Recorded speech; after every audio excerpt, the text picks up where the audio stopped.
Hi there, so I'm just about to start doing a physical weld here, and we're going to see whether I improve after I've had the virtual training. So this is going to be my first go doing a proper one, and we'll see the mistakes that I make. Hopefully there won't be that many, but we'll see.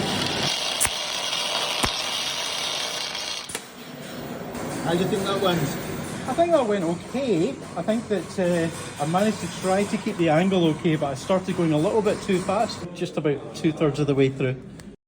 Hi again. Okay, so this is me already tried out my first weld, as you've seen. Now I'm going to try practicing on virtual reality. This one is interesting. It's binocular. That's quite unusual. It's got two lenses that you can adjust for your eyes, so that means that you get a sense of depth. That's all I know at the moment, but I'm going to test this against the ones that I've used before, so let's see how it goes. I've already calibrated it for my eyes, and then I'm just going to bring down the helmet.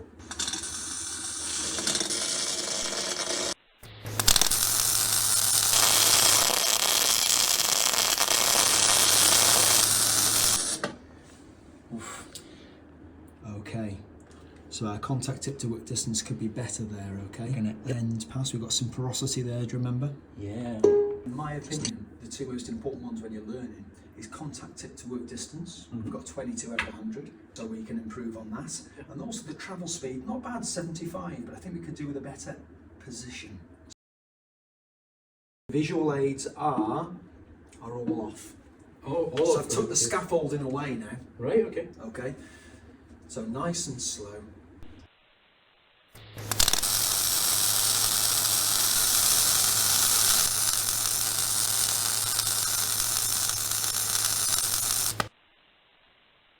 Wow. All visual cues off, a score of 81. 81. So look at these now. Your contact tip to work distance to begin with, no visual cues, was 22. Now it's 71 with no visual cues. Wow. So you've just understood exactly what would happen. And as I mentioned to you earlier, the difference being in a welding workshop, you'd be welding with real steel. I give you some verbal communication, I'd do a demonstration, I'd evaluate you, and then I'd give you verbal feedback. Wow. But then I'd go.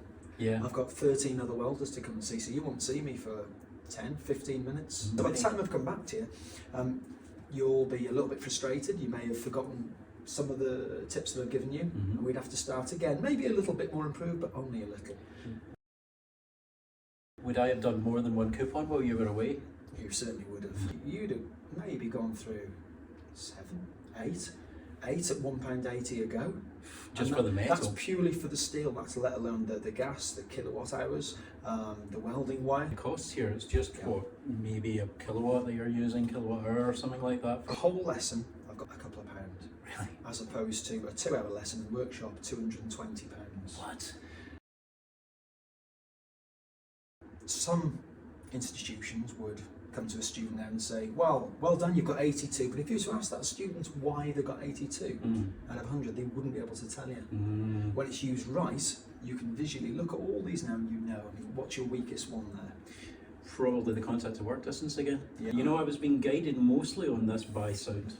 Yes. And it was only because using the previous visual indicators, it's a bit like when you're driving and you can look at your, when you're learning to drive, you can look at your speedometer and it says 30, and eventually your brain knows what 30 sounds like in gear 5, yeah? Brilliant. And that's what was happening there. Brilliant. And of course you'll always have sound, you know? So you know what we need to do now? To the workshop. Back to the workshop. Look at